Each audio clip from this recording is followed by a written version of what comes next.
息子の稼ぎで遊んで暮らせて楽でいいわね。家事なんて誰でもできるのに。義母が嫌味たっぷりの声で放った一言に胸が締め付けられる感覚がした。親族が集まる正月の席で、私は一人だけ浮いた存在になっていた。年収1000万の俺に感謝しろよな。お前みたいな女なんて腐るほどいるんだからさ。夫はそう言って高そうなウイスキーをぐいっと飲み干した。ひどく馬鹿にされた表情で見下ろされて、私は自分の存在価値が音を立てて崩れていくのを感じた。結婚して7年、毎日3食手作りの食事と完璧な掃除、不妊治療に通いながらも夫の世話を一切欠かさなかった。にもかかわらず、この場にいる親族たちの前で、夫と義母に公然と侮辱される。周りの親族たちはクスクスと笑い、中には同情的な視線を送る人もいたが、誰も私を擁護してくれなかった。不妊治療だって頑張っているのに。その思いを言葉にできず、ただうつむくしかなかった私。テーブルの上に並ぶ料理はすべて朝から準備したものなのに、その労力さえ認められていない。1000万も稼いでくれる息子に子供も作れないなんて、嫁として失格よね。義母は親族に向かって大きな声で言い放つ。ざわざわと席が騒がしくなり、親族の視線が一斉に私に集まった。夫は得意げな表情で周囲の称賛を浴び、まるで私など存在しないかのように振る舞っている。ずっと夫を支えてきたのに、なぜこんな仕打ちを受けなければならないのだろう。やっと絞り出した声は、宴の騒がしさにかき消されてしまう。高級ブランドのバッグを見せびらかす義母と、新調したスーツで威厳を見せる夫。自分の存在が透明人間のように感じられ、息苦しさで胸が締め付けられる。この屈辱を、このまま黙って耐え続けなければならないのだろうか。重い空気の中、ふと目を上げると、親族の一人が心配そうに私を見つめていた。その瞬間、長年耐えてきた忍耐の糸が、ついに限界を迎えた。静かに立ち上がった私の表情に、宴は一瞬にして静まり返った。そして、その日の出来事が誰もが想像しなかった結末へと向かっていく。私の名前は佐藤美香、35歳、専業主婦。朝の静けさを破るように目覚まし時計のアラームが鳴り響いた。瞬間、重たいまぶたを開けて布団から抜け出す。隣で眠る健太は微動だにせず、私はため息をつきながらキッチンへ向かった。朝食の準備を始める。卵焼きを焼きながら味噌汁の火加減を調整し、ご飯を茶碗によそった。健太は和食派だから朝はいつもこのパターンになる。料理が得意なわけではなかったけれど、結婚してからは努力を重ね、今ではそれなりにこなせるようになった。弁当も作らなければならない。彼の好きな唐揚げを入れ、彩りのためにブロッコリーとミニトマトを添えた。リビングの時計を見ると、そろそろ健太が起きる時間だ。コーヒーを入れてテーブルに並べる。ちょうどいいタイミングで寝室のドアが開き、健太があくび混じりにリビングへ入ってきた。おはよう。そう言ったのは私だけだった。健太は椅子に座るとスマホをいじりながら食事を口に運ぶ。今日の夜遅くなるかも。仕事？まあな。曖昧な返事。最近こういうことが増えた。深く追求すれば機嫌を損ねるだけだから、それ以上は何も言わない。健太は黙々と食事を終え、弁当を手に取ると、行ってきます。とだけ言い、玄関を出て行った。行ってらっしゃい。扉の閉まる音が響く。私の言葉は届いているのかどうかもわからない。食卓には手をつけられなかった味噌汁と、冷めたままのコーヒーが残っていた。片付けを終えた後、鏡の前に立つ。肌の調子が悪い。最近は特にひどく、化粧をしても隠しきれないほどのくすみがある。ホルモン治療の影響だ。病院に通い始めて2年が経つが、成果は出ていない。健太は、そのうちできるさ。と軽く言うけれど、その言葉がどれほど私を苦しめているかなんて、きっと気づいていない。ため息をつきながら着替えを済ませる。その時、スマホが震えた。旧友の陽子からのメッセージだった。今日時間ある？カフェで会わない？彼女は昔から私のことをよく見てくれている。少し迷ったけれど、気分転換も兼ねて会うことにした。カフェに着くと陽子が手を振って迎えてくれた。ミカ、こっちこっち。席に着くと店主の優子さんが温かい紅茶を運んでくれた。何度か足を運ぶうち、優子さんともすっかり顔なじみになっている。今日もお疲れ様。ミカちゃん顔色悪いね。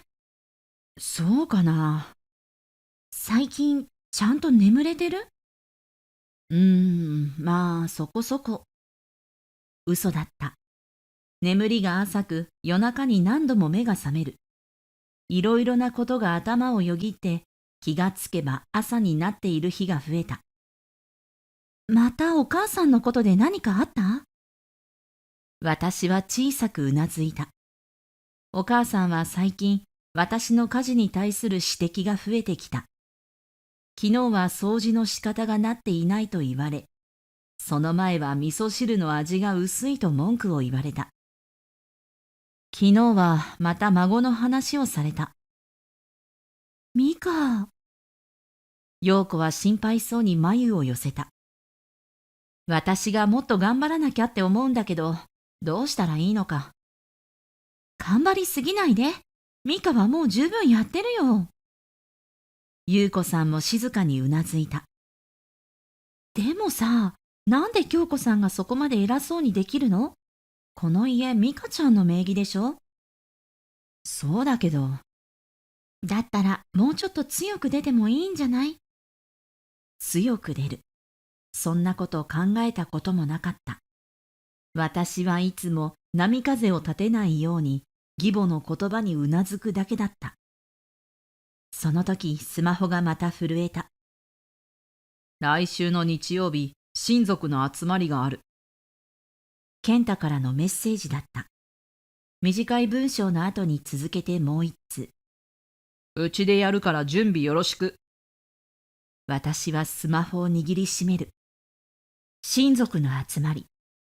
健太が昇進祝いを兼ねて開くと言っていたものだ。また突然だね。陽子がスマホを覗き込みながら呆れたように言った。健太は前に言ってたやつ？小さな昇格なのに大げさに話して。陽子がため息をついた。で、もちろんミカが準備するんだよね。そうみたい。なんかもういろいろおかしくない？おかしい。陽子の言う通りだ。でも私はそれを受け入れるしかないと思っていた。家に戻ると義母がいた。ミカさん、親族会の準備大丈夫でしょうね。はい、ちゃんと準備します。お母さんは満足そうにうなずいた。お料理は私も手伝うわ。うちの家の味が一番いいもの。私の料理ではダメだと言わんばかりの言葉。胸の奥が重くなる。でもこれが私の役割なのだとそう思うしかなかった。買い物の帰り道、駅前の交差点で信号待ちをしていると、ふと名前を呼ばれた。ミカ？振り向くとそこにいたのは友人山田陽子だった。ショートカットの髪は昔よりも落ち着いた色になっていたが、相変わらずはつらつとした笑顔を浮かべている。この間ぶりね、元気にしてた？よく会うものだと驚きつつも、嬉しさがこみ上げる。陽子とは卒業後も数年は連絡を取っていたが、お互いの生活が忙しくなるにつれ、自然と疎遠になってしまっていたのだが、最近は私の悩みをよく聞いてくれる頼りがいのある友人だ。いつものカフェで休憩しようと思ってたんだけど、一緒にどう？せっかくだしと誘われ、そのまま並んで歩き出した。カフェに入り、木目調の落ち着いた空間に座ると、陽子は仕事のことや最近の趣味について楽しそうに話してくれた。昔から前向きで行動力のある子だったけれど、今も変わらず充実した日々を送っているようだ。ミカはどう？なんか暗いよ。まあね。言葉を濁しながらカップの縁を指でなぞる。陽子は鋭い子だ。少しの沈黙を察して、静かに私の目を見つめた。何かあった？その一言で張り詰めていたものが一気に崩れた。実は不妊治療をしてるんだけど、なかなかうまくいかなくて。声がかすれる。義母との関係、プレッシャー、夫への申し訳なさ、すべてが積み重なり、胸が締め付けられるようだった。私のせいで子供ができないのかもしれない。夫にも申し訳なくて。涙がにじみそうになり、慌ててカップを持ち上げた。ミカ、それは違うわ。不妊は二人の問題よ。あなただけが背負い込むことじゃない。陽子の声は優しく、それでいてはっきりとした口調だった。それにね、自分の時間や楽しみも大切よ。全部我慢してたら心が壊れちゃうわ。彼女の言葉がじんわりと心に染み込んでいく。ふとカフェの店長がこちらに歩み寄ってきた。店主の優子さんだ。ごめんなさいね。立ち聞きしちゃった。驚いて顔を上げると彼女は微笑んだ。私ね、以前不妊治療クリニックで働いていたんですけど、覚えてますか？脳裏に森田優子の名前と顔が思い出される。あの森田さん？私は以前この人に会ったことがある。まさかこんなところで再会するとは思わなかった。実はこのカフェでね、不妊治療で悩む女性たちが気軽に話せる場所になれればと思ってるの。何か力になれることがあれば、いつでも言ってね。そう言って、優子さんは名刺を差し出した。ありがとう。胸の奥で何かが少しだけ軽くなった気がした。親族会当日、朝から慌ただしく台所に立ち続ける。ミカさん、それはこうするのよ。義母が何度も細かく指示を出してくる。その度に、はいと答えながら手を動かし続けた。親族が集まり始めても、私だけが台所に立ちっぱなし。他の女性陣は談笑しながら座っているのに、私には休む暇がない。ミカさん、まだできてないの？義母の鋭い声が飛ぶ。うなずいて再び手を動かした。やがて食卓に着くと、義母が満足げな顔で言った。健太、昇進おめでとう。さすがね。親族の声が飛び交う。健太は謙遜しながらも、年収1000万も見えてきた。と得意げに言った。それはすごいわね。簡単の声が広がる。そんな中話題は自然と、そろそろ子供はという方向へ向かっていった。ミカさん、頑張ってるんでしょ？うまくいくといいわね。みんなの視線が刺さる。義母が口を開いた。息子のような優秀な男性の子孫を残さないなんて考えられないわね。言葉が喉に詰まる。私は黙ったまま耐えた。私の努力が足りないのかもしれません。やっとの思いで絞り出した言葉に親族たちの同情の目が集まる。居心地が悪い。ちょっとお手洗いに。席を立ちスマホを取り出す。陽子に LINE を送った。今日の親族会、耐えられそうにない。すぐに返信が来た。大丈夫？何かあったら電話して。その言葉にほんの少しだけ救われる。トイレの鏡を覗くと、そこには疲れ切った顔の自分が映っていた。このままで私は大丈夫なのだろうか。陽子の LINE に少しだけ元気をもらい、深呼吸してから席へ戻る。すると思いもかけないことが起こった。義父の正志がふと顔を上げ、穏やかな表情でこちらを見つめながら言う。美香さんの料理、とても美味しいよ。一瞬聞き間違いかと思った。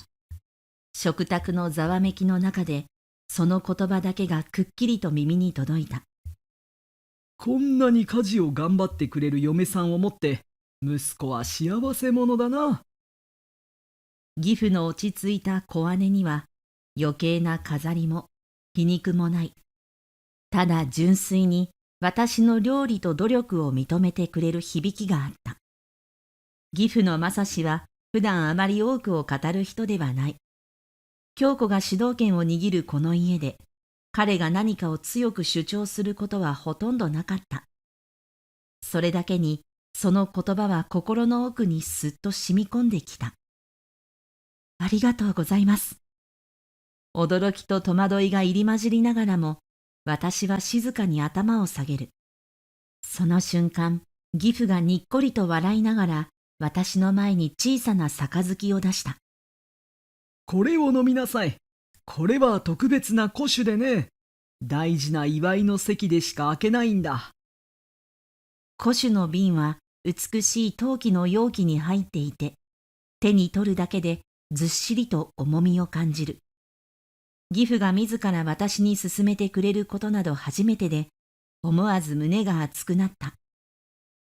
私が飲んでもいいんでしょうか。義母や健太の視線を無意識に気にしながら、私は恐る恐る尋ねた。すると義父はうなずき、杯に静かに酒を注いだ。もちろんだとも。今日は君に感謝する日だからな。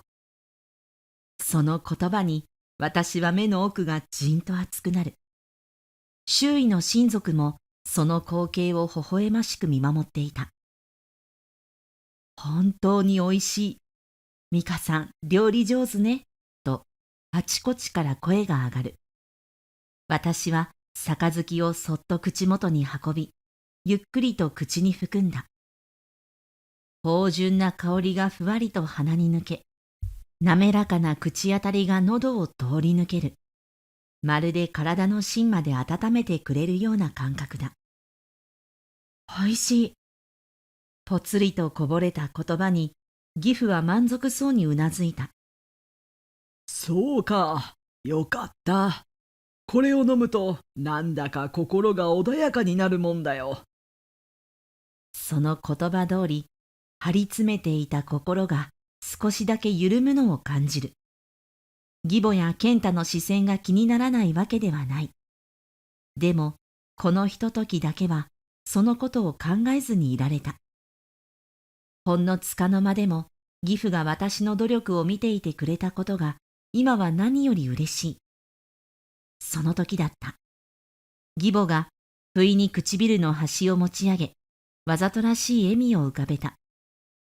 でも、結局は息子のおかげで美香さんは幸せな生活ができているのよね。唐突な言葉に食卓の空気がかすかにきしむ。正志が正しい言葉をかけ、親族も和やかに微笑んでいた空間が一瞬にして冷えた。私は箸を持つ手を止める。この新居だって息子が買ってくれたおかげで、こんな素敵な家に住めてよかったわね。義母はちらりと私の方を見た後、親族の方へと顔を向ける。口元にはうっすらと笑みが浮かび、目にはわずかに軽蔑の色が宿っていた。美香さんの実家は質素だったのよ。その言葉とともに、親族の視線が一斉に私へと集まる。血の気が引いていくのがわかる。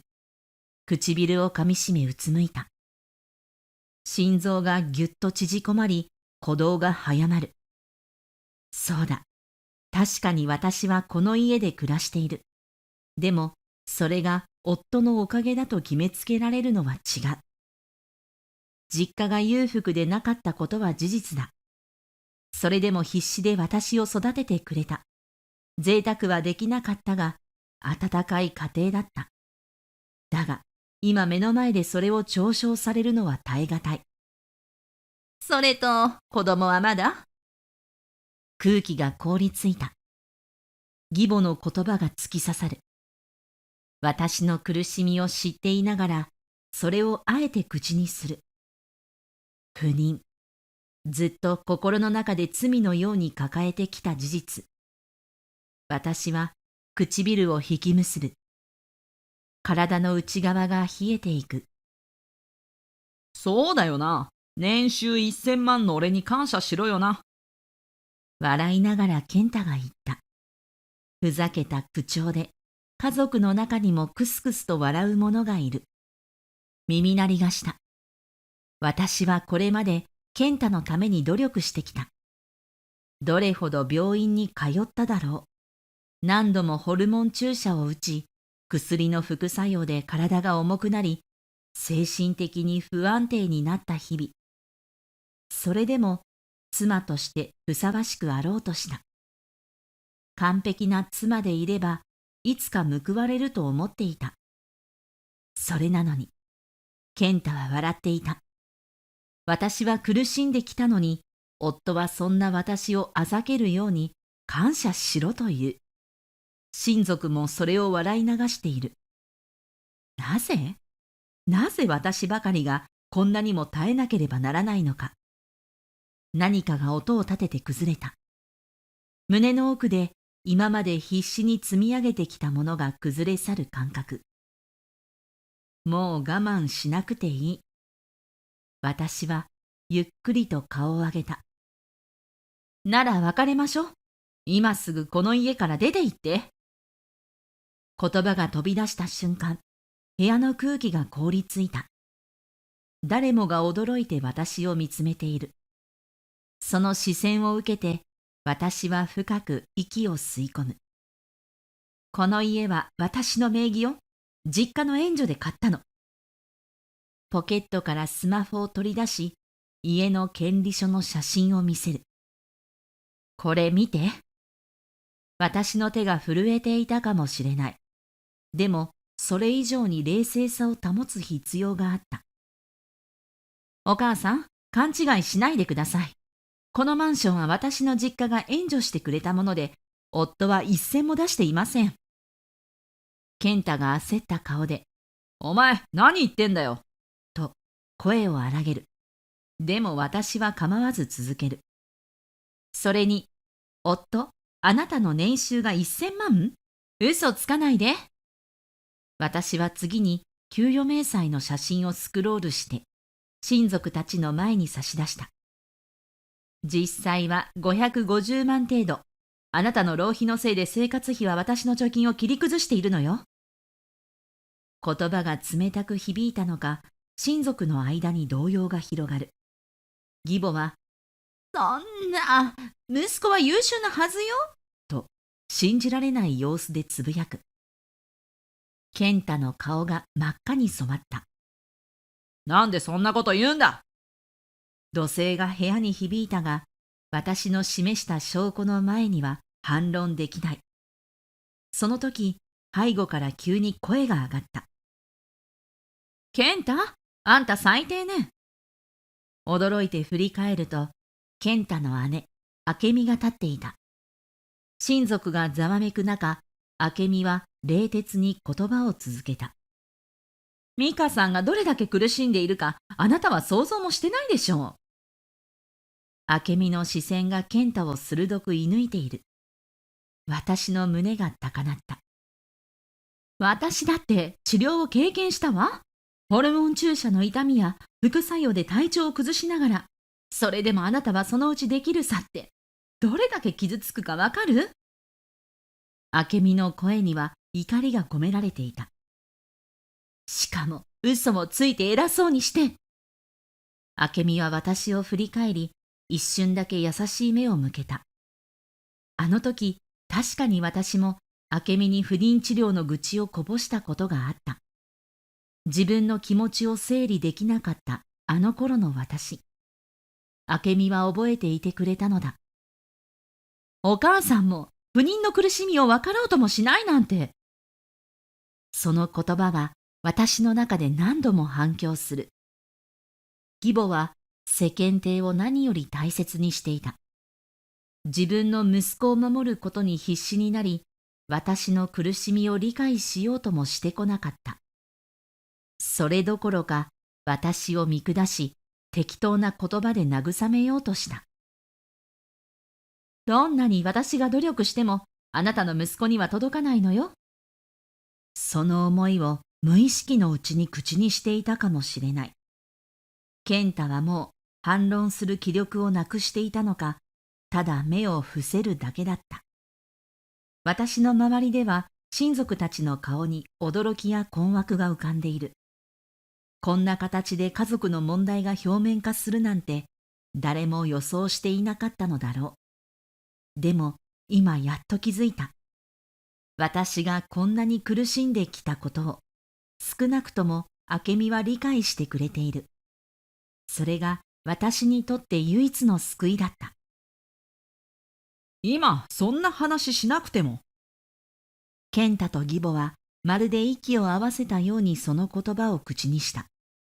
でも私はもう躊躇する余裕なんてなかった。夫、あなたたちお父さんお母さんは今から出て行ってください。私はその一言を静かに、しかし確固たる意志を込めて告げた。義母は顔面蒼白になり、体が震えているのがわかる。立ち上がることさえできないようだった。健太も言葉を失い、何も言えずにただ私を見つめる。そしてその瞬間、親族たちの間に妙な静けさが広がった。誰もが私の言葉に驚き、動揺しているのが感じられた。私はそんな中で自分の決意が確かであることを感じ取っていた。義父が静かな口調でようやく口を開いた。申し訳ない。私たちは勘違いをしていたようだ。その言葉に私は心の中で少しだけほっとする。妻も息子も間違っていた。美香さんの心情を考えず、自分たちの欲望だけで動いていた。その言葉が胸に突き刺さる。長い間私が感じてきた無力感や不満が少しずつ解き放たれていくような気がした。健太は必死に反論しようとした。冗談だろ？俺の家なのに出て行けだって？その声には怒りと混乱が混じっている。けれど義父は冷徹に言い放った。黙りなさい。お前はもう十分恥をかかせた。その言葉に健太は口をつぐみ、顔を真っ赤にして一歩後ろに下がった。義父は冷静に私の方を見つめながら続けた。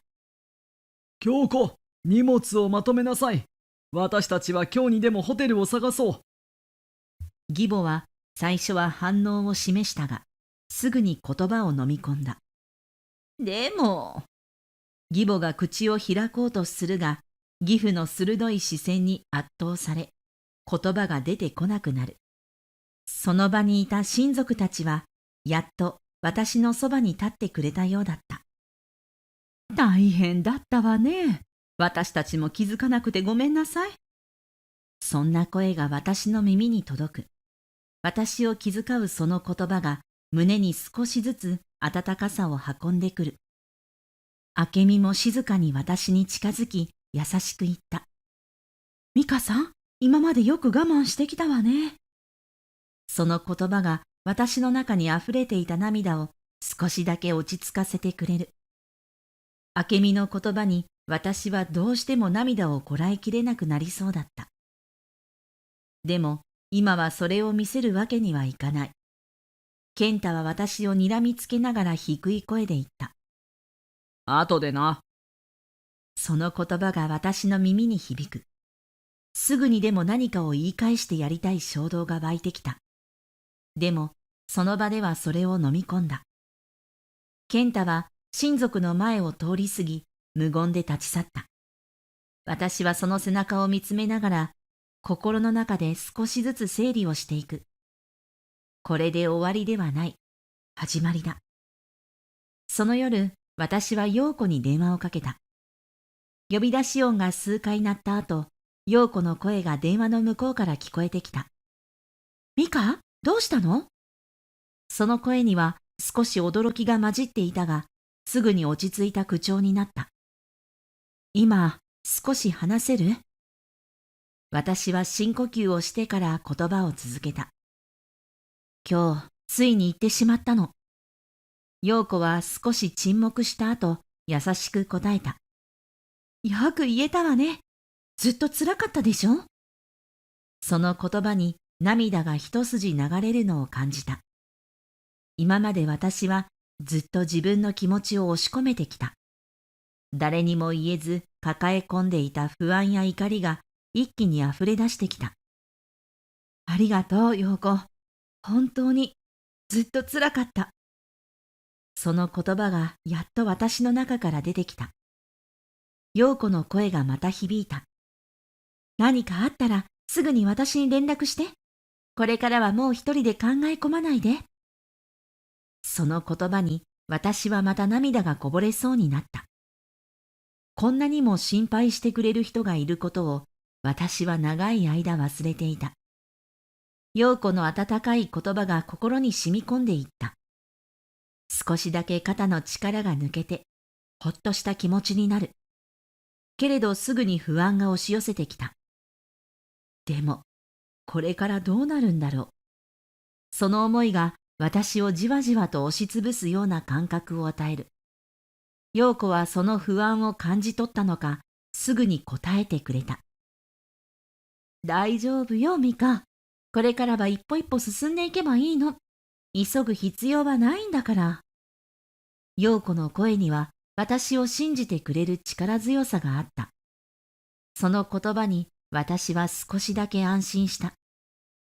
明日もカフェに行っていい？話を聞いてほしくて。気づけば私はそう口にしていた。陽子なら私の心の中にあるものをきっと理解してくれる気がした。もちろんよ。陽子の返事はすぐに響いた。店長にも話してみたら？きっと力になってくれるわよ。陽子がそう言ってくれたことで少しだけ前向きな気持ちになれた。店長も私にとっては信頼できる人だった。彼女なら私の気持ちをきちんと聞いてくれるだろう。電話を切ると私はぼんやりと窓の外を見つめた。開放感と同時に今後の不安が重くのしかかってくる。それでも今は少しだけ自分に自信が持てる気がした。初めて自分の気持ちを正直に表現できたから。この家に帰るのは今日で何回目だろう。2週間が過ぎた。健太と京子が出て行ってから少しずつ心の中に隙間ができてきたような気がする。でもどんなに時間が経ってもあの日のことが頭から離れない。家の中は静かだ。優子さんのカフェで働き始めて少しずつ前向きな気持ちになってきたけれど、まだ完全に慣れたわけではない。週に3回カフェでのアルバイトが唯一の楽しみになっていた。店長はいつも温かく迎えてくれる。時々店長の目にうっすらとした優しさを感じる。私が弱っていることをもうすでに理解しているのだろう。あなたの勇気に感謝します。同じような境遇の女性たちがあなたの体験を知って勇気づけられているんです。店長はいつもこう言って、私に励ましの言葉をくれる。このカフェを DV 被害者のための安全な場所にしたいと思っていました。あなたの体験を共有することで多くの人が救われる可能性があります。店長の言葉に背中を押されることが多かった。それでも家に帰ると不安が襲ってくる。健太と京子が出て行ったことは私には決して簡単なことではなかった。二人が去ったことで私は少しだけ自由を感じることができたけれど、同時にこれから先のことが怖かった。義母や健太に支配されていた時間が、今私の中にじわじわとその痕跡を残している。家にいるとき、私はいつも自分に言い聞かせていた。もう前に進まなくちゃ、と。でも、それがどれだけ難しいことか分かっていた。健太と義母が出て行っても、私はまだその後遺症を引きずっているのだ。そしてある日、帰宅すると何かがおかしい。家のドアが開いている。心臓が大きく跳ねる。静かに足音を忍ばせながら部屋を見渡す。私の部屋が荒らされている。引き出しが開けられ、重要な書類や通帳が無造作に散乱している。冷たい恐怖が私を包み込む。何してるの？声が震え、ドアの前に立っていた二人の姿を見たとき、私は目を見開いた。健太と京子が座っている。まるでそこにいて当然のように、何もかもを支配しようとするかのように、二人は私を睨みつけている。ふざけるな。お前が俺を侮辱したせいで、会社でも笑い物になってる。健太の声が冷たく響く。代償を払ってもらう。息子のプライドをズタズタにして許さないわよ。京子がそう言いながら私を鋭い目で見つめてきた。その目にはかつて私が見ていた優しさなどみじんも感じられない。どうしてこんなことになったのだろう。私はただ健太に対して真実を突きつけただけだった。京子が望むように私がずっと耐え続けていればよかったのだろうか。でもそれは無理だった。無理だったんだ。年収1000万円と嘘をついていた。健太の職場でその噂が広がり、今彼は居場所がない。彼の怒りが私に向かってくるのを私は無力に感じていた。自分のせいで彼のプライドが傷ついた。彼はそれを私にぶつけに来たのだ。俺の人生を台無しにしたんだ。お前も同じ目に遭わせてやる。健太がそう言うと、私が大切にしていた思い出の品々が次々と壊されていく。彼の手にかかれば何でも壊れる。物が壊れる音が私の胸を締め付けた。これで少しは償いになるだろう。健太が私の通帳を見つけ出し、それを持ち去ろうとする。そこには私の実家からの援助金が残っている。どうしてこんなことになったんだろう。やめて。私は必死に声を絞り出す。お前の両親にも連絡したぞ。娘が精神的に不安定で俺を追い出したんだと。もう誰もお前の味方じゃない。と、健太は言い放つ。彼は本当に私を追い詰めている。そして次の瞬間、健太が私を強く押し倒してきた。私は床に叩きつけられ、頭を打つ。その衝撃で一瞬意識が遠くなりかけた。その時、頭の中で一つの言葉が鳴り響く。逃げろ。その瞬間、何かが弾けるように私の中で動き出した。健太と義母の嘘が私を傷つけ、私の家族や人生をも壊している。でも、もうその力に屈するわけにはいかない。もう私を追い詰めないで。それだけを言って私は立ち上がろうとする。健太の視線が鋭く私を捉えているが、もう振り返らない。どうしようもないほどに全身が震えているけれど、それでも私は立ち向かう。逃げてしまうことはできない。健太の嘘が今私の中でどんどん明るみに出てきている。自分の家族に嘘をつき、私を壊そうとしているその姿を、私は絶対に許さない。息が詰まりそうだった。部屋の中に漂う湿った怒りの匂い。荒れ果てた床には引き出しから投げ捨てられた書類や通帳が散乱している。健太の足音が近づいてきた。義母の視線が突き刺さる。もう終わりだな、ミカ。健太の冷たい声が耳に響く。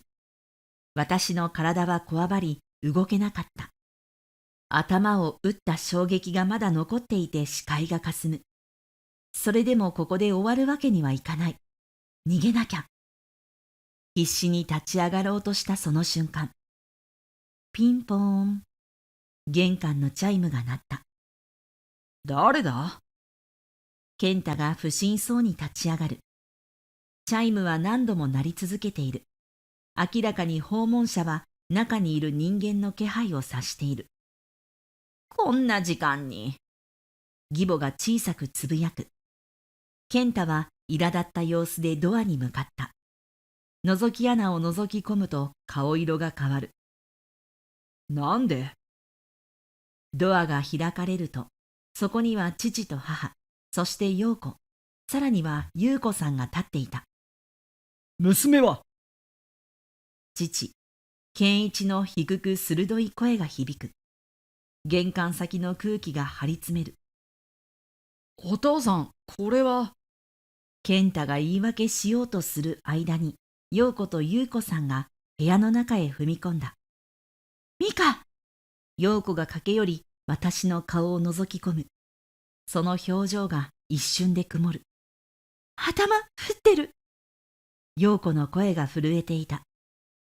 これは暴行です。警察を呼びます。優子さんがスマホを取り出した。待ってください、誤解です。健太が慌てる。しかし父が鋭い視線で睨みつける。黙りなさい。娘に手を出したのか。義母がすかさず健太の前に立ち、息子は何もしてません。むしろ心配してきたんです。と涙を浮かべながら訴えた。嘘よ。私はようやく立ち上がり、震える声で言った。健太が私を押し倒したの。その言葉に場の空気が一瞬で変わる。証拠でもあるのか？健太の声にはまだ余裕があった。あるわよ。陽子がスマホを取り出す。実は録音してたの。その場にいた全員の視線が陽子の手元に集まる。スマホから流れたのは健太の怒声だった。お前の人生を台無しにしてやる。それを聞いた瞬間、母の表情が一変する。あなたたちは娘に何をしたの？母が義母に詰め寄る。義母は顔を真っ青にしながらも、だから、としどろもどろに弁解しようとした。しかしもう遅かった。警察に通報したことで、健太と義母は追い詰められたはずだった。翌日、私はカフェで働いていた。昨日の出来事がまだ現実味を帯びていない気がして、何度も思い返していた。警察の介入で、健太はもう私の前に現れない。そう思っていた。だが、ミカが精神的に不安定で妄想を抱いているんです。その声が聞こえた瞬間、血の気が引いた。振り向くと、健太が店の入り口に立っていた。警察沙汰になってすみません。でも妻は統合失調症の疑いがあるんです。店内にいた客たちがざわめき始めた。そんな。健太はわざとらしくため息をつき、優子さんに向かって頭を下げた。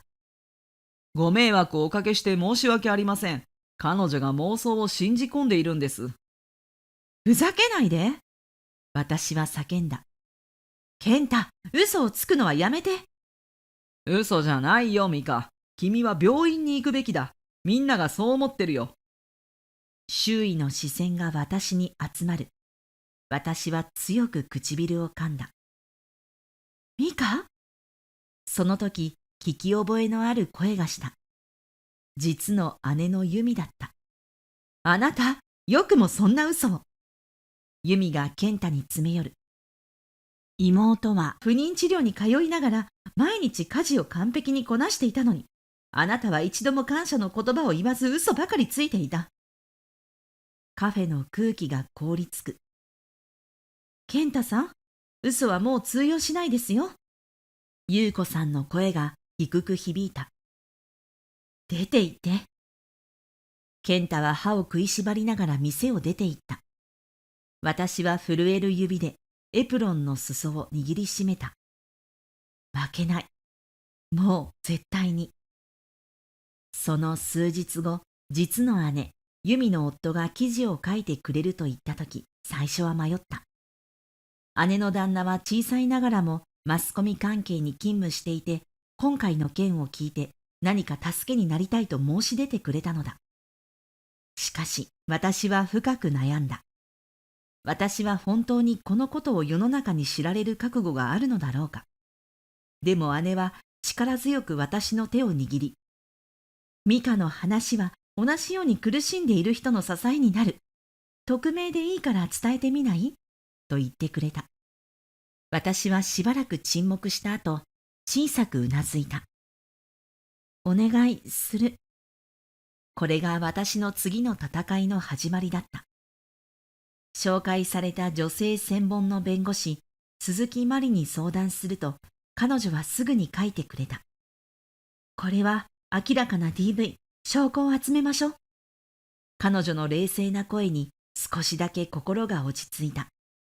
怪我の診断書を保全し、陽子が録音してくれた音声も証拠として提出することになった。健太が怒鳴り散らす声、私を侮辱する言葉、そして何より私を殴った時の音、すべてが揃っていた。これで十分戦えるわ。美香さん、絶対に負けないで。私は深くうなずいた。その頃、健太の職場では妙な噂が流れ始めていた。最近健太さんの様子が変だ。家庭内トラブルで警察沙汰になったらしい。それが健太の耳に入らないわけがない。彼は焦り始めていたそうだ。ある日上司に呼び出される。最近君の様子がおかしい。家庭内トラブルで警察沙汰になったとも聞いたが、本当か？健太は一瞬表情を凍りつかせたが、すぐに取り繕うが。そんなことありません。妻が少し騒ぎ立ててるだけで。しかし上司は眉を潜めたまま。真相がどうであれ、君の仕事に影響が出るようでは困る。健太は黙り込んだ。数日後、由美の夫が書いた記事が新聞に掲載された。タイトルは、不妊治療に取り組む女性たちの苦悩と、それを理解しない夫たち。記事には私の体験が匿名で書かれていた。長年の不妊治療の末、夫の暴力に苦しんでいる女性がいる。記事はすぐに注目を集め、テレビのワイドショーでも取り上げられた。不妊治療と家庭内暴力、社会問題として取り上げられる中、健太の会社でもその話題が持ちきりになる。そしてついに、会社の飲み会で健太は酔って口を滑らせたそうだ。あいつが悪いんだ。俺を侮辱しやがって。それを聞いた同僚がふと気づく。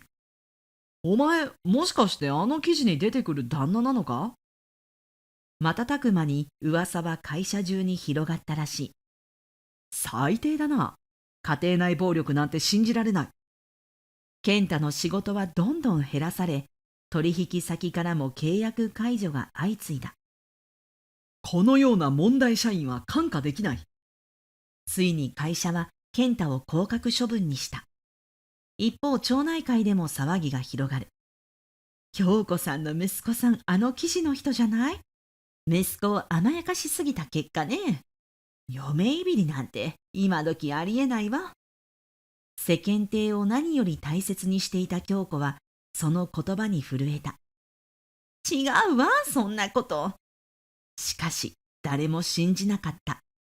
健太は会社での地位を失い、友人も去っていった。義母もまた町内会で孤立。かつて彼らが誇りにしていた見栄とプライドは完全に崩壊したのだ。そして私は弁護士の助けで離婚調停を進めていた。家はもともと美香さんの名義だから、そのまま美香さんのものになります。健太の暴行については被害届を提出した。接近禁止命令も取得し、もう彼が私に近づくことはできない。そして私は新しい道を歩み始める。同じような境遇の女性たちを支援するボランティア活動。私も誰かの力になりたい。そう決意したとき、私は本当の意味で自由になれた気がした。カフェのドアが開くと、心地よいベルの音が店内に響いた。私はレジの奥でエスプレッソの準備をしていたが、その音にふと顔を上げる。現れたのは見覚えのある男性だった。最近どうしていますか？穏やかな声が私に届く。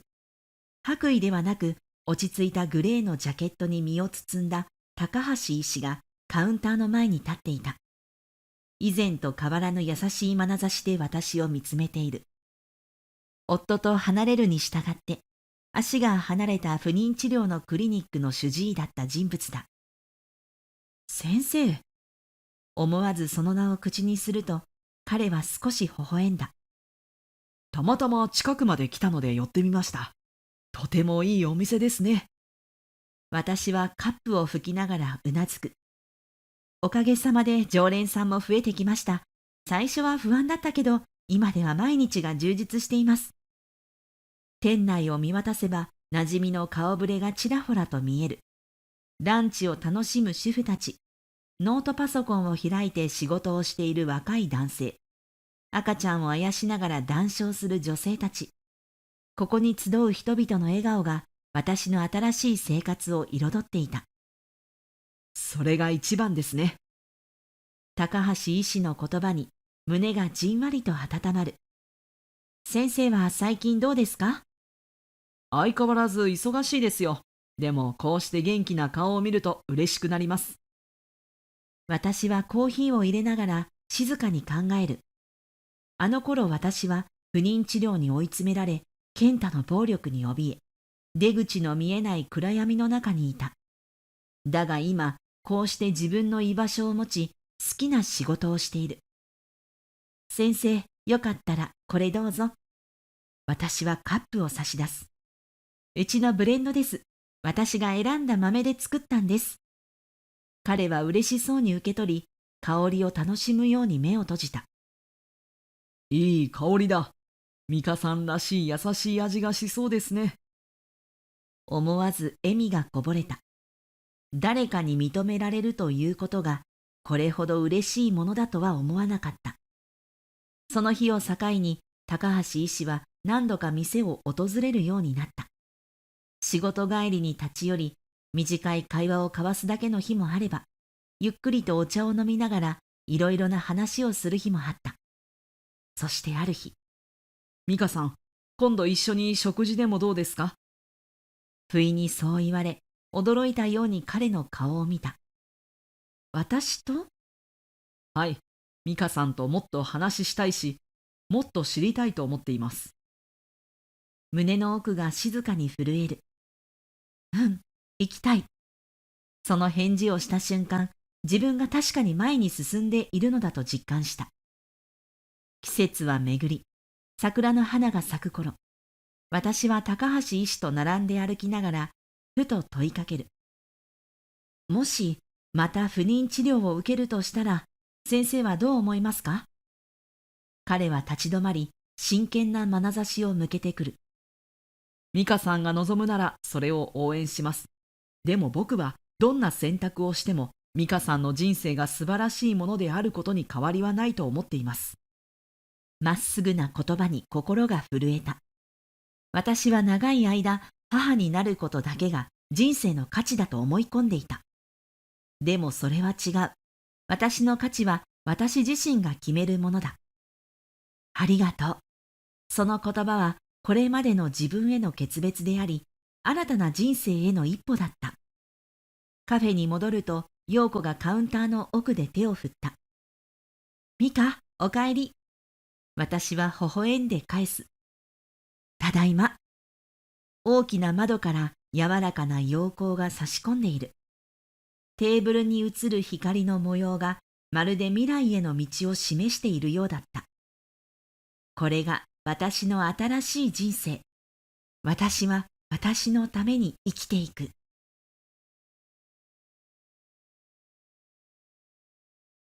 I'm going to leave the factory to my eldest son. Anyone can do your job. Now you can retire with peace of mind. My father sat deep in his luxurious river-lined chair and looked down at me over his glasses. His voice was cold, without a single hesitation, as if he was stating a set fact. At that moment, the question of why cried out in my heart. I felt a sense of despair, as if my entire existence had been denied, and the pain of being betrayed. All the days of supporting the local factory from morning to night for 30 years had come to nothing in an instant. In the quiet conference room, with the sky tapping on the window, only my father's low, intimidating voice echoed in the spirit world like a judge's verdict. Your brother is a manufacturing professional. It's best to leave the future of the factory to the eldest son. It's just the right age for him. My father nodded in satisfaction, his eyes quirking as he played with his ballpoint pen. A small smile appeared on his mouth, and he looked as if he had been freed from years of trouble. Anger wells up in my heart. My brother has never even been on a manufacturing site. He moved from company to company and hated factories. I spent my time building trust with clients. I wonder if my father doesn't see all the financial statements that I stayed up late to finish. The afternoon sunlight coming in through the window felt strangely cold. But Oni-chan said he doesn't understand accounting at all. My voice trembles and fades away as I begin to speak. My father takes a short breath through his nose and turns his bright gaze towards me. The back of the chair. He folds his arms and there's a feeling that he doesn't allow any arguments. You're doing it if you learn a thing or two about erection. It's not that difficult. 30 years of expertise and experience were dismissed with just one word as a job that anyone can do. My chest feels cold and my whole body loses strength. My father sighs and says that it's already been decided and waves his hand at the application. It was as if he was chasing away a nuisance bug, and his expression showed that he had no regard for his feelings. You're a woman, after all. In the end, it's just a job of lining up numbers. The anger that I had been suppressing for years at the blatant discrimination that made me tell my brother to work in the factory as a man erupted inside me. Tears rolled down my cheeks, but they were not tears of sadness, but a manifestation of my burning way of life. The days I had endured in silence were ignored, belittled, and used as a matter of course. I made up my mind in my heart. I would never be treated like this again. The moment I was about to open my mouth, the door to the conference room opened. And as soon as my brother came to the factory, he had his arms folded with a blank look on his face. His face was tired and irritated, and tools and machine parts were scattered at his feet. To be honest, I never thought I would work in a place like this. His words were a mixture of disregard and resignation. His eyes slowly slid over the old workbenches and rusty machines, and he sighed, sniffling. His eyes were looking around the factory, but he seemed to be looking somewhere far away. "Well, quit," I said without thinking. It was a reflexive reaction, but my voice turned out colder than I had intended. My brother brushed me aside and frowned slightly. "It's not that simple," he just replied with a disgusted look. "If it's not easy, I'll show some motivation," I said, and my brother snorted. "No motivation. It's wrong for me to work here." At that moment, my father looked at me with a sharp gaze. It wasn't like he was annoyed by my brother's attitude, but like he was angry at my words. "Well, I'll make you work hard here until you find the next job." And so my father added. My brother let out a small sigh with a bitter smile. Then, with his arms folded, he slowly moved his gaze to the depths of the factory. "Well, working as an office worker is already a pain. This might be more relaxed. Easy? It's not an easy job that you can do that with," I retorted, and my brother relieved his shoulders. "Don't get so angry, I'll do everything I can." The lightness of his words made me even more anxious. Shinichiro is looking for work. He has debts, after all. My father's humble thoughts resonated. I looked at my brother's face. He let out a small sigh with a bitter smile. Something stirred in my chest at that light exchange. "Are you kidding me, or do you really think this factory is a job? If Shinichiro takes over the factory, it will be a good opportunity. I can still work, but if I teach you how to do the job, you'll feel at ease." My father's words seemed very happy. Seeing his expression, I lowered my brow. Wait. A factory is not that easy. I don't think Shinichiro can do it in the first place. My father laughed and waved his hand dramatically. "It'll be fine because I'll teach him well. We have Kawada too." Kawada is a craftsman who has supported the factory for many years as my father's right-hand man. It's true that with his skills, my brother might be able to manage. But my brother looked around uninterestedly. Even if I say it aloud, it's all just old-fashioned opportunities. If I take over, we'll need new equipment, right? That's right.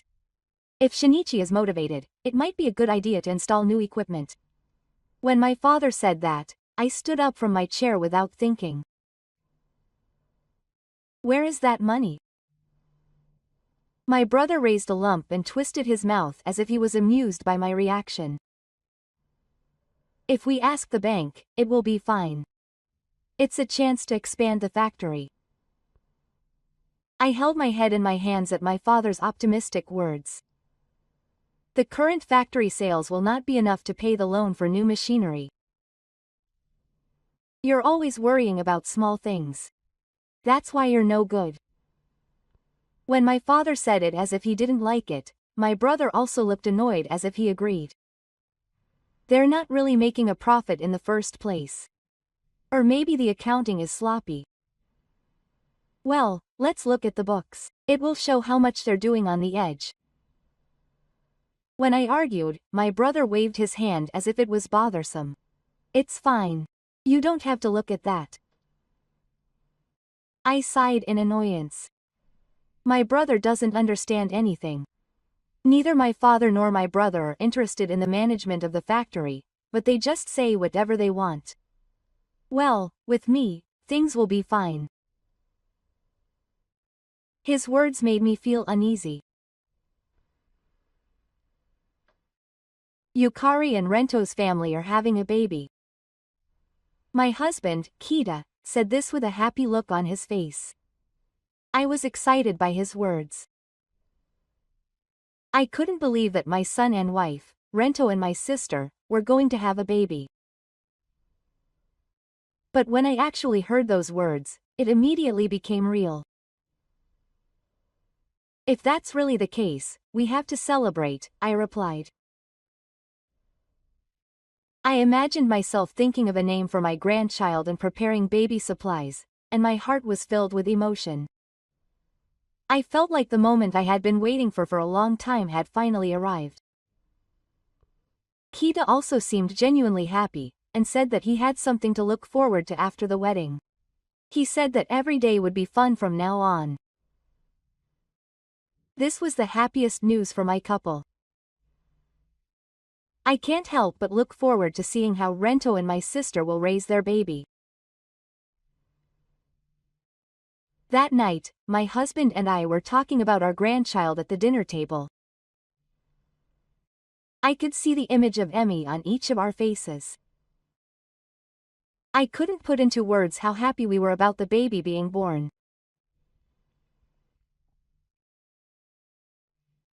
I said that I would support you as much as I could when the baby was born. I meant it from the bottom of my heart. Even if I was busy with work, I wanted to make time to help out a little when my grandchild was born. Leto said that it would be really helpful if you could help me. He expressed his gratitude. I could feel Rento's feelings. I was so happy to think that he must be relying on me. But I couldn't share this joy with my father and brother. When I told my father, he said it coldly. Worry about the factory instead. Those words hurt my heart. Why can't he sympathize with my joy? My father was still only concerned about the factory and didn't seem to have any interest in me. My brother also took an indifferent attitude, thinking that raising children is a woman's job. He didn't show any interest in me taking care of the baby. He only cares about the factory even though he doesn't do his job properly. I couldn't help but feel disappointed in that. But my heart did not give in. Looking forward to the birth of my grandchild, every day became lively. I could put the factory and family problems on the back burner, but thinking about my grandchild allowed me to stay positive no matter how hard things got.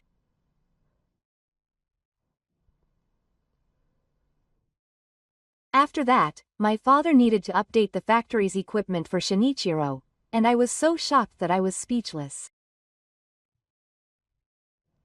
This was because I realized that my father was once again only thinking about my brother and ignoring me. What will happen to the factory if he does something like that? I rebelled in my heart. But my father started to forcefully invest in the equipment. No matter how much I opposed it, his feelings did not change. In response to my rebellion, my father said, "Why don't you just accept it now?" I think it is certainly my brother's role as Nagakage to leave the factory in charge. However, I could not accept it. Because my brother did not seem to be thinking about the factory. Still, I began to think that I wanted to make my own time. I began to strongly feel that I wanted to cherish Makoto's time more, rather than spending any more time being preoccupied with my family in the factory. One day, my son and his wife asked me to help with childcare when the baby was born. I decided to accept their request wholeheartedly. I thought how happy it was to be able to watch my grandchild grow up. It was like a dream. I smiled from the bottom of my heart, thinking how happy I am to be able to watch my grandchild grow up. I thought that no matter how hard things get, as long as I feel this happiness, I will be able to move forward. After a while, my father finally muttered, "I'm going to leave the factory to Shinichiro. Now you can retire with peace of mind." I froze for a moment when I heard those words. I thought I had been supporting this factory for many years, but my father simply said that he would leave it to my brother. I couldn't accept it at all, but I expected him to be calm and replied, "That's good." But I said I'll still help out, but in my heart those words felt terribly empty. Looking at my father's face, I realized how relaxed he was. However, the indifference behind those words made me feel sad somehow. And my father said coldly, without any concern, that I was no longer needed. Those words made me feel like my chest was being squeezed. He said that to me, who had supported the factory for 30 years, as if I had done nothing. Then my father said something even more shocking. "Tell Kawada to quit too." Kawada is a veteran craftsman. He told even such an excellent craftsman to quit. I was really shocked and shook. "What are you saying?" The words that came out of my mouth echoed in my heart. I couldn't understand how it had come to this. How would the factory run without the craftsmen in the factory? Kawada's skills in particular were indispensable to this factory. What would I do if he was gone? My brother said, "We've bought new equipment, so we don't need the skills of veterans." The moment I heard those words, anger welled up in my heart. New equipment. I couldn't believe that with that, the skills of craftsmen would not be needed. My brother doesn't understand at all how much work in the factory depends on technology. I calmly argue. Even if we have new equipment, it's meaningless if there is no one to use it. My brother seems to think that everything will be solved by the power of machines in the end, but the reality is not so simple. My brother reveals his true feelings. In reality, the veteran craftsmen are in the way. He doesn't like the presence of that person because he wants to run the factory the way he likes. When I heard those words, I was shocked. He wants to run the factory the way he likes. So then he should ignore the existence of the people who have supported the factory from the beginning. I explained forcefully that we can't do the work without veteran craftsmen, but neither my father nor my brother would listen. My father thinks that this guy is skillful and will learn the job quickly. Just because he is skillful doesn't mean he can do everything. In my heart, I was frustrated that I had supported the factory for the past 30 years. No matter how hard I tried, in the end, what I did was just something that they took for granted. My brother said coldly, "We don't need your interference anymore." I was choked by those words. Why'd I have to be told this? My father also said coldly, "The factory's profits are decreasing because you are doing the bills." I have supported the factory so much, and now they are pushing the responsibility onto me? My lips were trembling. My heart tightens every time my father and brother evacuate me. They treat me as if my 30 years of hard work were meaningless. Tears roll down my cheeks, but they don't even notice and look at me coldly. I can't believe my contributions are being denied like this.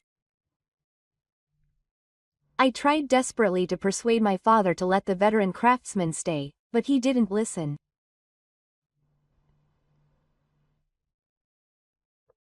I shouted at the top of my lungs, "Do as you like." Anger welled up in me and I stood up.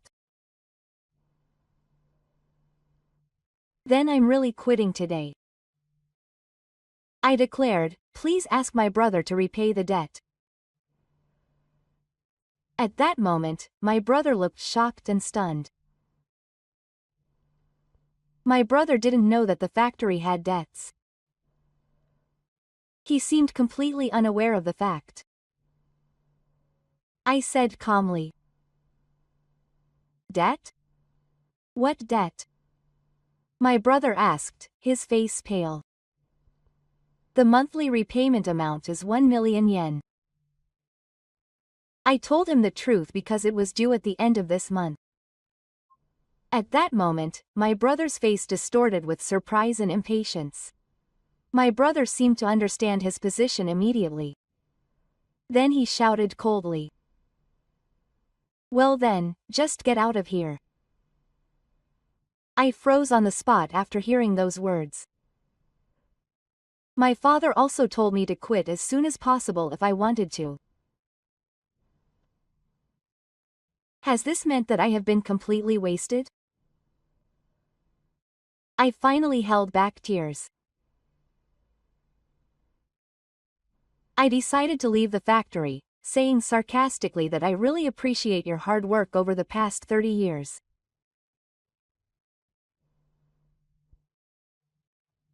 The veteran workers apologized to me for quitting with me, but I smiled at them.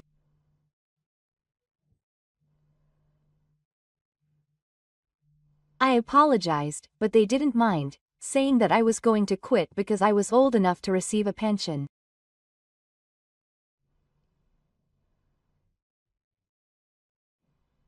They encouraged me, saying that they had seen your struggles and that this decision was the right one. I felt a little relieved by those words. But the worker muttered, "The factory won't last with those two." With those words in my heart, we huddled together and left the gates of the factory. Since I quit the factory, I have felt a little more free in my heart. I feel like I am finally free from the constant drag of my father and brother. I look forward to getting up every morning, doing the housework, and preparing for my grandchildren. With more room in my heart, each day is becoming a little brighter. It was just as my husband said. You made a good decision. From now on, I'll go for myself. I savored those words and slowly regained myself. I didn't care about the past anymore. I no longer listened to my father's nasty words or gave in to my brother's unreasonable demands. I finally had time to take care of myself. As I was preparing for my grandchild, my son and his wife were very happy and I could see my heart warming little by little. They seemed happy that I was helping them, and more than anything, I wanted to live up to their expectations. But about a month later, I suddenly got a call from my brother. The moment I answered the phone, my brother's anxious voice jumped into my ears. Please come here for a moment. Something terrible has happened. I had a bad feeling when I heard that voice. I hurried out of the house and headed to my brother's place. When I went to where the factory was, my brother was waiting for me in a panic. What's wrong? I asked calmly. My brother has changed his course and is now a debt collector who is coming to get me. What should I do? I was surprised by his words and was speechless for a moment. I never expected to be told about the debt so soon. Was I so incompetent? How did it come to this? I tried to stay calm, but anxiety spread in my heart. But that's not all, my brother continued. We don't get any work from our clients. Even if I call, the person in charge doesn't pick up the phone. Hearing that, I couldn't help but sigh. I had realized the trust between us over the years, so why didn't I realize that?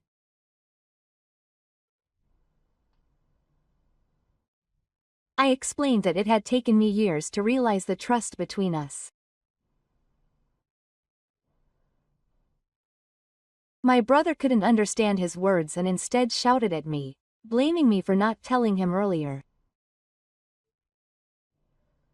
I told you.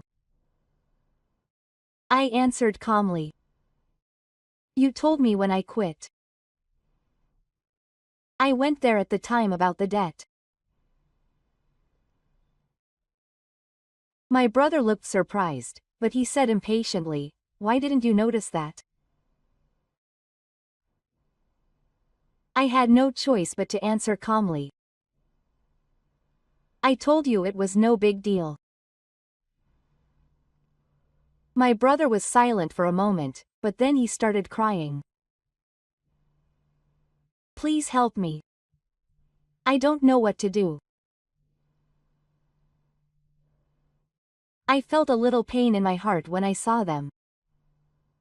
But I knew that there was nothing I could do now. I coldly told them that I would not get involved. Because you guys said that you don't need me. There is nothing you can do now. After that, my father also called them and spoke to the two of them. My father did not seem to know that I was doing small sales, and seemed to think that orders would come without thinking about it. Didn't you notice that I had been going around to clients and getting work until now? I said with a stunned look on my face. My father distorted his face in a troubled manner, and was surprised that I had really done such a thing. I explained that without work, I could not repay the debt, but my father and brother seemed unable to accept the reality. My father asked me in a panic what to do, but I did not have the energy to answer him anymore. It has nothing to do with me. Because I was told that I was not needed, I calmly told him. My father and brother tried to call back Kawada, the most skilled of the veteran craftsmen, again, but he had already moved to his hometown in Kyushu.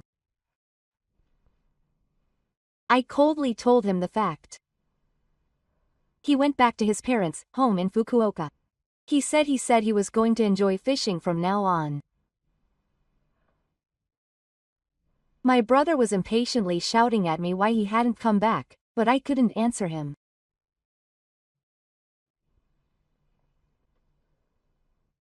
I can't make complicated parts by myself. My father finally admitted his limitations and muttered. Hearing that made me feel a little satisfied. My father was proud of his skills, but in fact it became clear that he couldn't do anything without veteran craftsmen, so I felt a little sorry. After that, my brother and father attacked each other and the factory became more and more chaotic. In the end, my brother took over the factory, but he had no work and couldn't make products. He couldn't get orders and couldn't pay off the loan for new equipment. The bank started calling him every day, and the factory finally closed down. All that remained was debt, and my father was the guarantor for the equipment investment debt. My father sold his family home and the factory and disposed of the equipment, but there was still a lot of debt left. My father groaned and said he might not be able to pay it back even if he spent his whole life, and he started living with my brother. My brother is desperately trying to shift the responsibility to my wife, who returned to her parents' home, by pushing the responsibility onto my father. My brother yelled over the phone that my father had deceived him. My father listened to him in silence. After that, my father and brother were forced to pay off their debts and were forced to pay for the time and money they had wasted. I ignored them, and before I knew it, I hadn't seen them. I thought to myself that he deserved it, but I also felt some mixed emotions when I saw my father's fallen state. At that time, I decided to forget about them and enjoy my own life. I was busy preparing for the birth of my grandchild, and I didn't have time for that. My husband gently encouraged me, saying, "You've worked hard for many years. From now on, you can live for yourself." I looked back on the hardships at the factory and am grateful for my current life that I have become free. I contacted the veteran craftsmen from time to time and reported each other's recent situations. This became my daily pleasure. After a while, I completely forgot about my father and brother and spent my days peacefully. Watching my grandchildren grow up is the greatest happiness for me. I was also happy to live near the new house my son and his wife were preparing, and I spent a fulfilling time. One day, my brother suddenly came to visit me.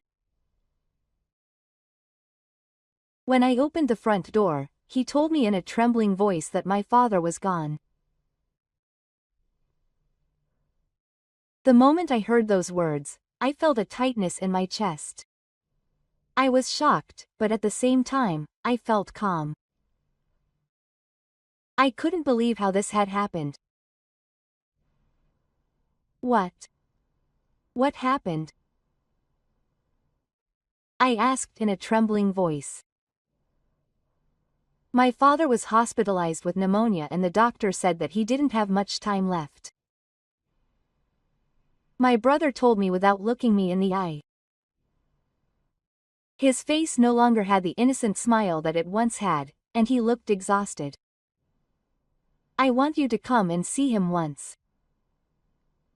He didn't look at me, but he lowered his eyes and squeezed out the words. I decided to head to the hospital immediately, even though I had mixed feelings. Because I thought that I should face my father, who had such certainty, firmly in the end. When I arrived at the hospital, my father was lying in bed with an oxygen mask on. Seeing him like that made my heart ache. I remembered my father's stern and spiritual face, but now he was completely weak. "Yukari, did you come?" My father called out to me weakly. Tears welled up in my eyes. All the events that had happened up until now ran through my head like swords. My father clasped my hands and said in a weak voice that he was sorry. His words shocked me and at the same time made my heart tremble. He was saying that he was acknowledging his apologies and regretting that he had denied my contributions. "You were right about Mukaiba. It's a small amount, but it's true that I have a very small amount of assets. I'll leave it to you." He said those words as if he was squeezing them out. Hearing them, tears welled up in my eyes too. I felt like all those days of anger and doubt had finally been rewarded. "Dad, it's okay now. I don't care about assets. Take a rest now." I cried while gently stroking my father. The next day, I received a call from the hospital. My father's younger brother had suddenly taken a turn for the worse. I rushed to the hospital, but by that time my father had already lost consciousness, and he quietly passed away that evening. I was the one who took charge of the matter. My brother was also cooperative, but even while he was helping out, there was a cold air about him. Dad was worried about you until the end. My brother said that after the funeral. Hearing that, I felt something was stuck in my chest. My brother continued. In fact, the factory still has debts. I want to carry on Dad's will and somehow repay them. I was surprised by his words and opened up a little. I hadn't been able to be honest with my brother until now, but his sincerity warmed my heart a little.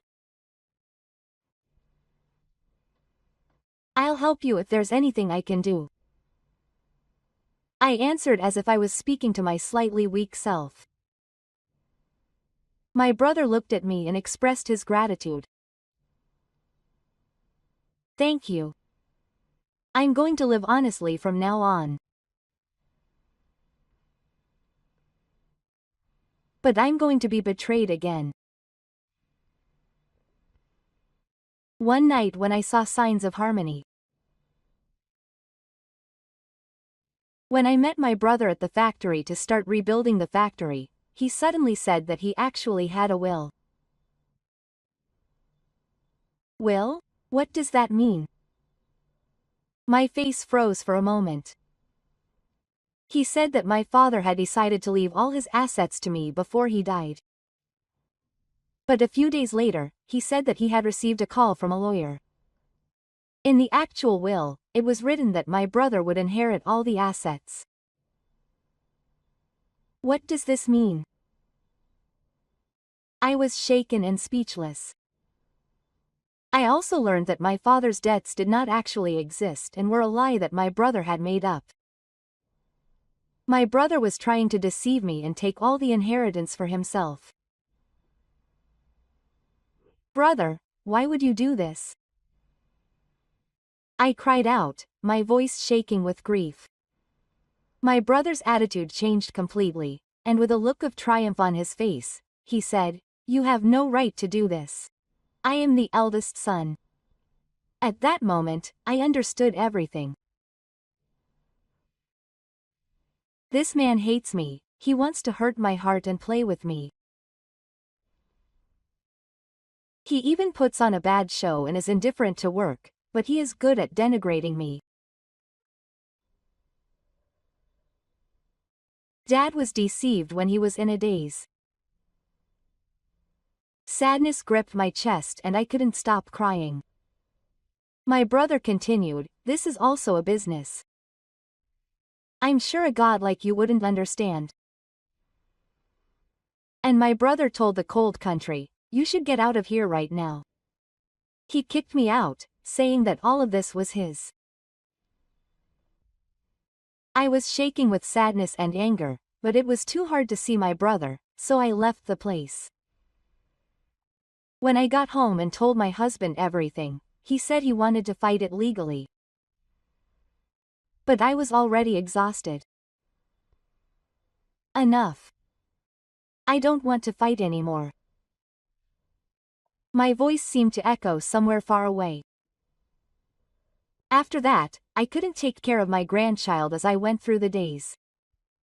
I couldn't sleep at night, I lost my appetite, and I became watery both physically and mentally. My son and his wife were worried about me and told me not to push myself, but my heart sank to the bottom. I was betrayed at the very end. That thought tormented me and weighed heavily on my heart. A few weeks passed, and little by little my heart started to calm down.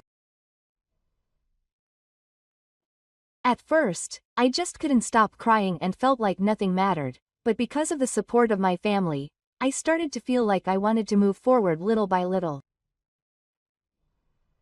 My husband always looked at me with a calm face. "We are a real family.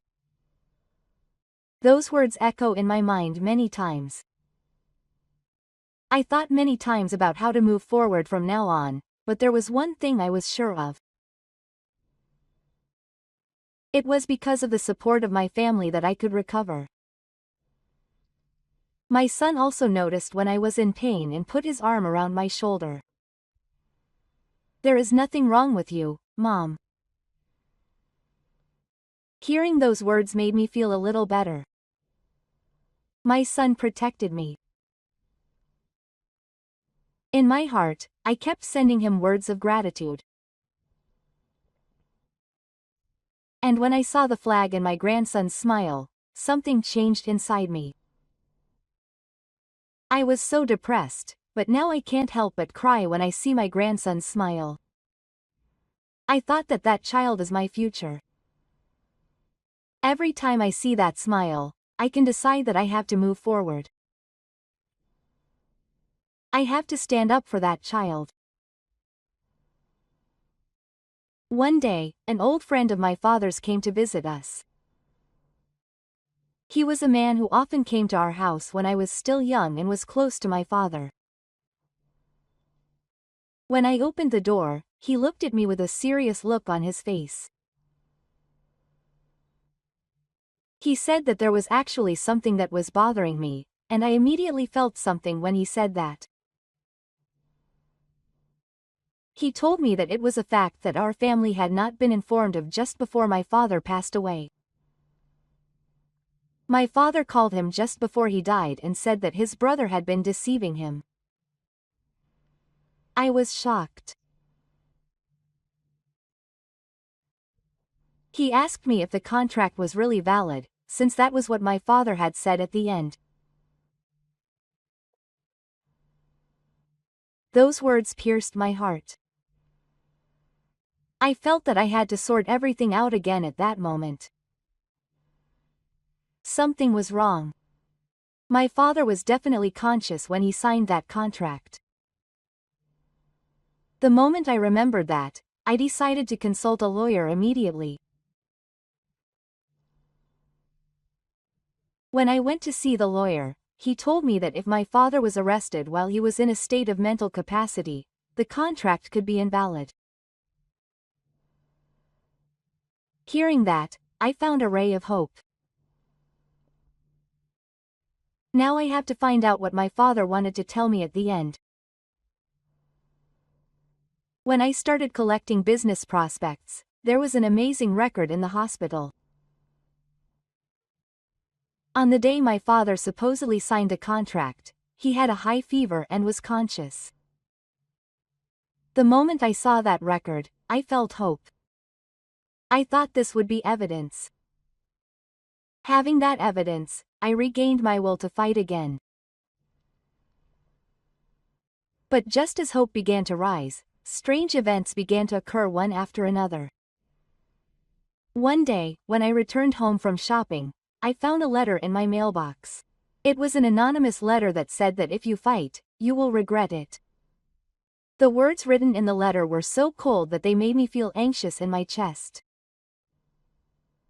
The letter muttered in a trembling voice, "Who is this?"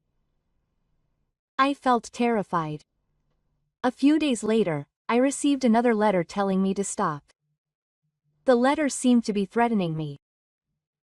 I consulted my husband about it, and he said that it was probably my brother-in-law's work, but my anxiety did not disappear. The harassment continued after that, and I started receiving silent phone calls many times in the middle of the night. I also saw a suspicious figure roaming around the house. I was so anxious that I began to feel afraid to stay in the house, even though I could sleep at night. One night, something even more terrifying happened. I found the window in the room where my grandchild was sleeping broken by someone. How could they even involve my grandchild? I was shaking and thought my heart would stop. My family was in danger. I consulted the police, but they said that there was not enough evidence and there was nothing they could do. When I confronted my brother afterwards, he pretended not to know anything. He looked exactly the same as if he was wondering what I was talking about. His stern attitude drove me to even more anger and despair.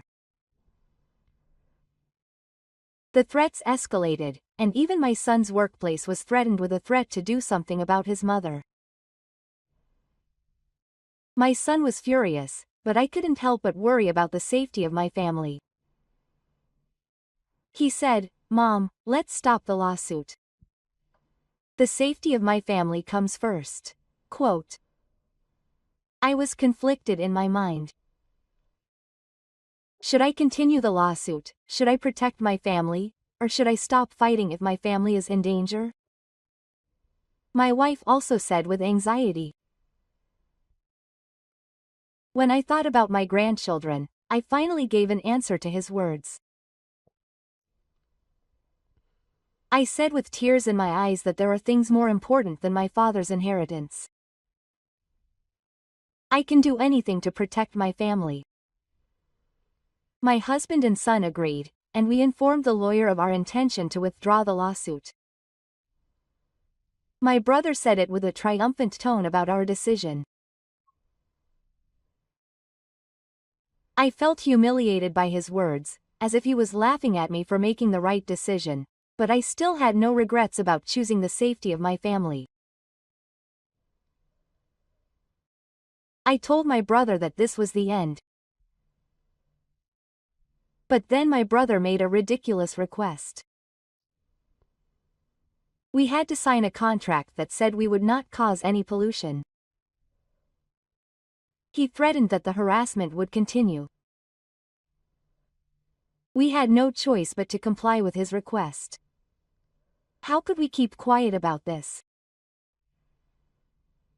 I went to him trembling with anger.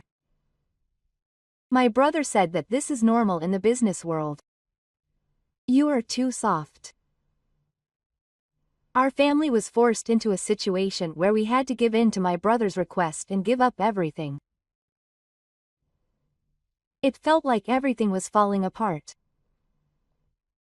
I was asked to sign the contract, and I headed to my brother's house with my family that day.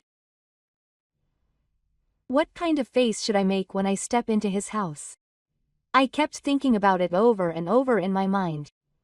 The faces of my family were also depressed, and the air weighing down on my chest was so painful that I couldn't do anything about it. When I opened the front door, my brother immediately welcomed us. The man's face was not shaking at all, unlike his appearance. However, there was a sinister smile of triumph in his eyes. Now sign it. As he spoke, my brother reached for the table and picked up the white hair. I immediately realized it was the restriction document. A heavy air enveloped the room, and I was hit by a feeling of my chest being squeezed. At that moment, the intercom suddenly rang. A dull ping-pong sound broke the silence of the room. Who is it? My brother frowned and tried to move from the spot in confusion. However, the voice immediately flowed in. It's the police. Open up. The police's voice rang, and my brother's face changed in an instant.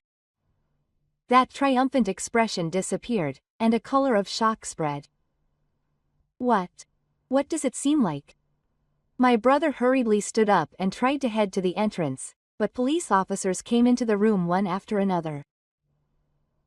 That many police officers looked at my brother with stern eyes. Mr. Shinichiro Muramatsu, you are under arrest for intimidation and threats. The police officer's words made my heart tremble. My brother was taken in by surprise, and his mouth was open, unable to speak. What? There's no evidence. When my brother was in control, my husband slowly took out his smartphone. There was no sign of surprise on his face. A calm, composed face. It's all recorded. My husband said it in front of my brother. Apparently my husband had recorded all of his conversations with his brother. And he had also collected evidence of harassment. I can't stand to witness criminal acts. My husband's words were so strong that I felt they were somehow reliable. My brother couldn't hide his excitement and his face went blank. It's a joke. It's a misunderstanding. My brother desperately tried to make excuses and approached the police officer, but the police ignored his words and continued to act without any complaints. At that moment, another man quietly entered the room. An old friend of my father's. My friend's face clouded over and he spoke to my brother with a clear conviction. I will also be present as a witness. I saw how conscious he was when you made him sign that contract. The moment I heard those words, I couldn't hold back the tears. What I had always thought in my heart was finally proven. Because I had that proof, I had hope that I might be released from this hopeless situation. My brother's eyes were opened, he was handcuffed, and he was taken away by the police. Seeing him, I felt a strange sense of relief. I had been in such fear and anxiety, but seeing my brother being taken away finally made me feel a little freer. Subsequent investigations revealed that my brother had committed fraud in the past. The fact that he had also committed fraud at the bank where he worked became even more serious. Thus, it was decided that I would legitimately inherit my father's estate, and I also found my father's real will. In the will, there was a message left by my father. He said that he wanted to leave Yukari the black land of the factory and the remaining assets for the last 30 years. I had always wanted to hear these words. By receiving them, I was finally able to know my father's feelings.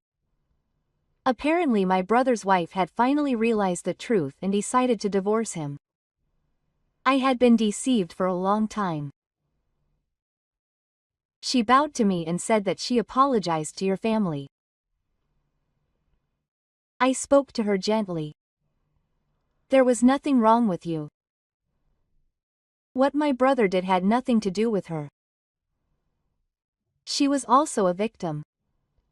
My brother was convicted of aggravated assault and was reinstated in prison for intimidation.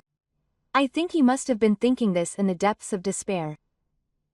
He thought he would be happy if he had only money. After that, I sold the land behind the factory and used the money to secure education funds for my grandchildren. I felt truly relieved that my father's true feelings were finally conveyed. Justice always prevails, I smiled. I was able to feel that the fear and worries I had been feeling had finally come to an end. Some time has passed since my brother was arrested, and our family's life has finally begun to return to peace. I spend every day surrounded by Ad's feelings. I am truly glad that I am now free from that fear. For a long time, I was haunted by the shadow of that man, but I no longer have to worry about that. The anxieties of the past are gradually fading in my memory. I truly feel that it was only because of the support of my husband and my son's family that I was able to overcome that ordeal. I am especially grateful for my husband's calm judgment. Thanks to him at that time, we were able to choose the right path. My son was also a great support in that difficult situation. I was close to tears many times, but just knowing that he was supporting me warmed my heart. This is what a true family bond is like. One day, I spoke to him with a smile, and my husband responded with a gentle smile. We were able to communicate with each other without words. I decided to use my father's inheritance to help my son and his wife buy a new house. My son accepted our help, and we all shared our joy as a family. Their new home will bring changes to their lives. I am very happy to be able to watch over them. I'm sure my father will be happy too. I smiled quietly as if I was talking to my father in my heart. I feel a little lonely when I think that my father would have felt this happiness with me if he were alive, but we are still moving forward. The joy of being able to watch my grandchild grow up every day is indescribable. Every morning, my grandson wakes up cheerfully, runs to me, and hugs me. Just that makes my day so full of happiness. This child's smile is my treasure. Every time I hug him and think this in my heart. I can't imagine anything more satisfying than watching and supporting him grow up. I still keep in touch with my father's old friend. When I talk to him, I hear a lot of stories about my father's younger days. How hard he worked and what hardships he overcame. Every time I hear about it, I'm reminded of my father's strength. It's true that he treated me badly. It's true that I was disappointed in him. But it's also true that he loved me. I started to want to know more about my father. One day, when I said that, my friend looked at me with warm eyes and continued to tell me old stories. Little by little, everything became clear. How much my father valued his family, what kind of life he had lived. I also received a call from a veteran craftsman who worked at the factory. I was a little surprised but happy to hear that he was living well in Fukuoka. He also invited me to come fishing next time. My husband and I decided to plan a trip after that. It's been a long time since I've fished, and I'm sure I'll have time to relax for the first time in a while. I have more to look forward to after retirement. I went to my husband. Hearing those words, my husband looked at me and smiled. I think we will cherish the time we spent together from now on. I was able to build a good relationship with my brother's ex-wife little by little. We started having meals together occasionally, and she gradually opened up to me. She said that the past cannot be changed, but from now on she will live honestly. Hearing those words, I felt her determination. People can always start over. I encouraged her and she smiled gently. I truly wanted to support her as she swallowed the guilt of her past mistakes and tried to create a new self from now on. My husband's retirement is approaching. We are gradually making plans, thinking about how to enjoy our lives from now on. He held my hand and said, "Now it's time to enjoy our own lives." I nodded wholeheartedly to those words.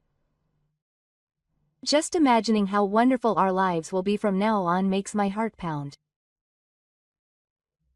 Looking back on the 30 years of hard work at the factory, it was certainly painful at that time.